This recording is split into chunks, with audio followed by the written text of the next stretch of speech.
Now, first up, there have been some complaints about the state of the rails in the last couple of videos. Some people don't like to see them so covered in grass. So I've come to talk to the maintenance staff. They must be on their break because there's not much work going on. So, girls, what do you have to say for yourselves? Track untended, grass growing rampant. Nothing to say, eh? Seriously, our sheep usually do keep the tracks clear, but it's winter. And we've had some shocking weather, including Ireland's worst storm on record ever last week. So the sheep are inside. Hey there, sweetheart. There's standing water on the fields right now, so they'd only poach it into mud if they were outside anyway. And besides, 2 of these are about to have lambs.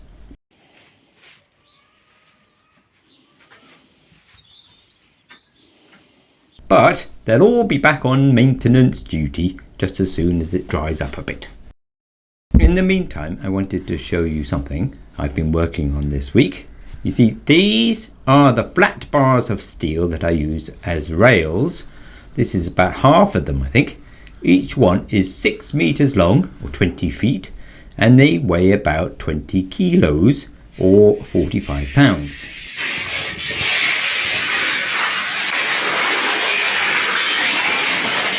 You can drag them about on level ground, even 2 at a time, but it would wear you out if you were taking them very far. Now, before they go anywhere, they need some holes drilled in them.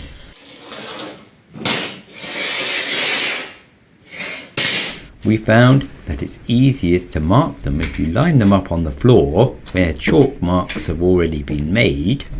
That way you can mark a few at a time without bothering with a tape measure each time. Then they go under the drill press. When I first started this railway, a few years ago now, I was drilling 6mm holes for 6mm bolts, which was just silly really because you need a little bit of wriggle room.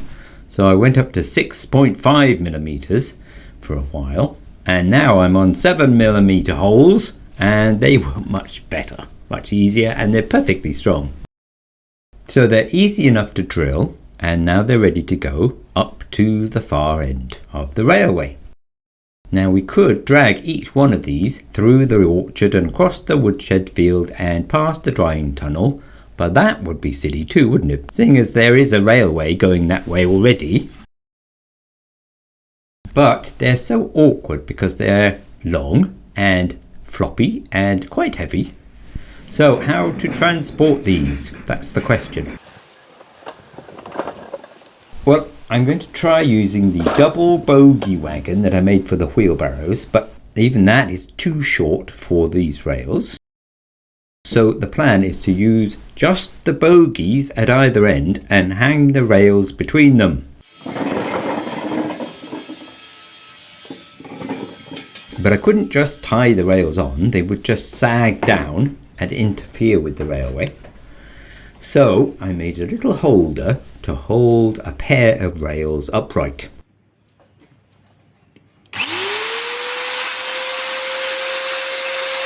To make this, I used my Vivor mag drill, magnetic drill, which is brilliant actually for the rare occasions that I need it. It drills holes bigger than I could easily do in the pillar drill. And I used some angle iron and cut slots for the rails.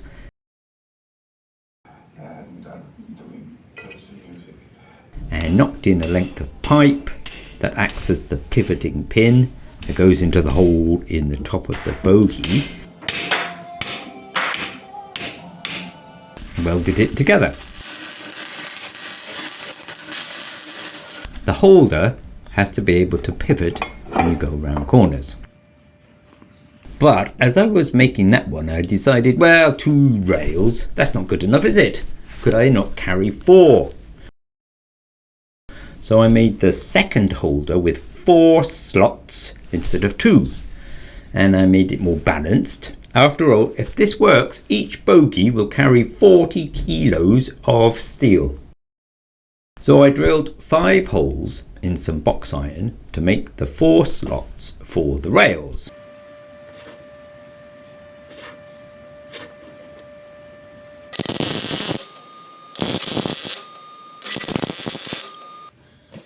The new one. Bit hot. Go for it.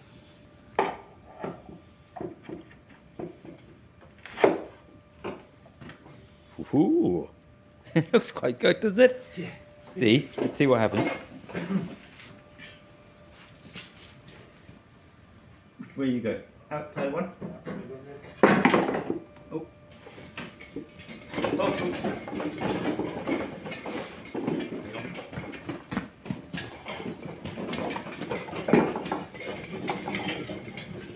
And that looked pretty good. No sagging worth mentioning. Yeah, we need to put a second one in.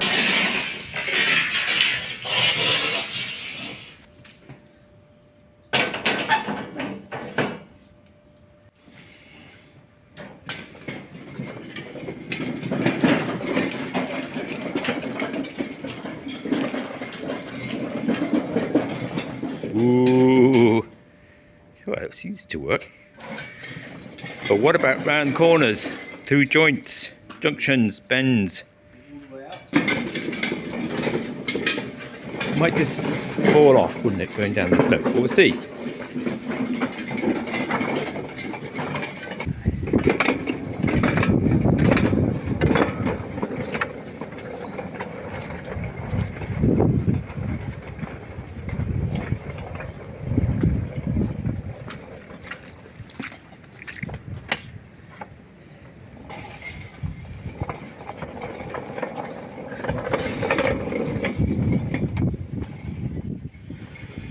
Now I was hoping that the rails would just sort of stay there by themselves, but in fact they slid forwards and backwards. Whoa. As you pushed and pulled, sliding off a little bit.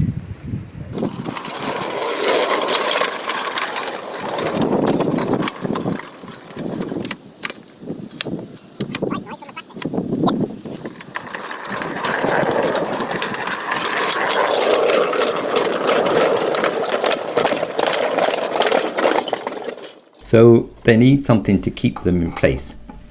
And while I was thinking about that, I made another 5-pronged holder for the first end.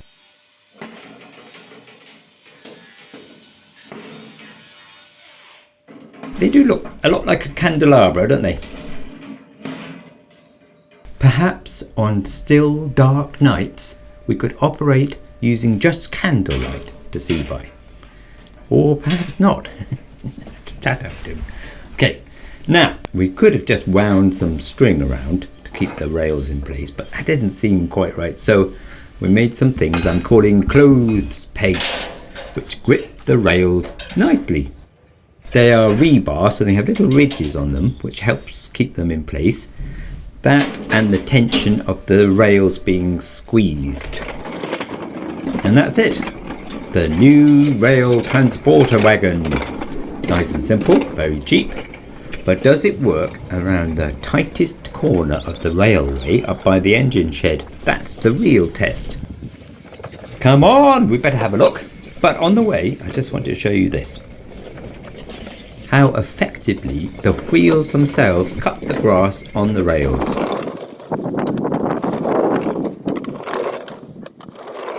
After just a few passes, the grass is pretty much cut through and the rails are clear. So I think the sheep can rest for a little while longer. Right then, the tightest corner. How will a 6-meter long load cope going around the corner?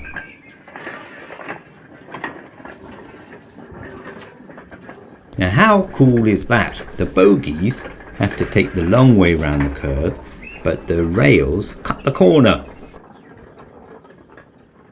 Let's just do that again, shall we?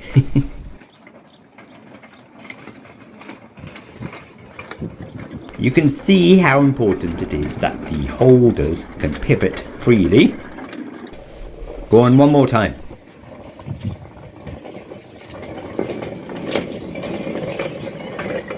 I love my little railway.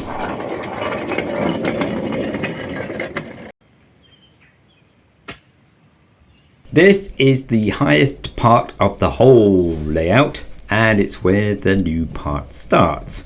Now each trip up this hill with materials should mean a longer railway to travel on the next time. End of the line, Tim. Up. Great. Mighty. Actually, it was easy going up the hill. But that's the first rail delivery done.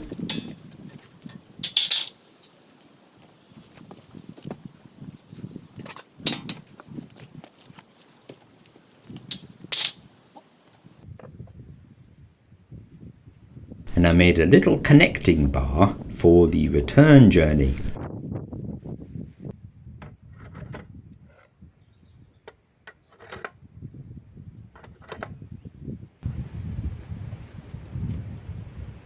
But the bogies decided it was time to stop for the day, so they just set off for home on their own.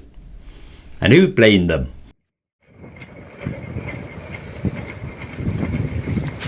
Wait for me.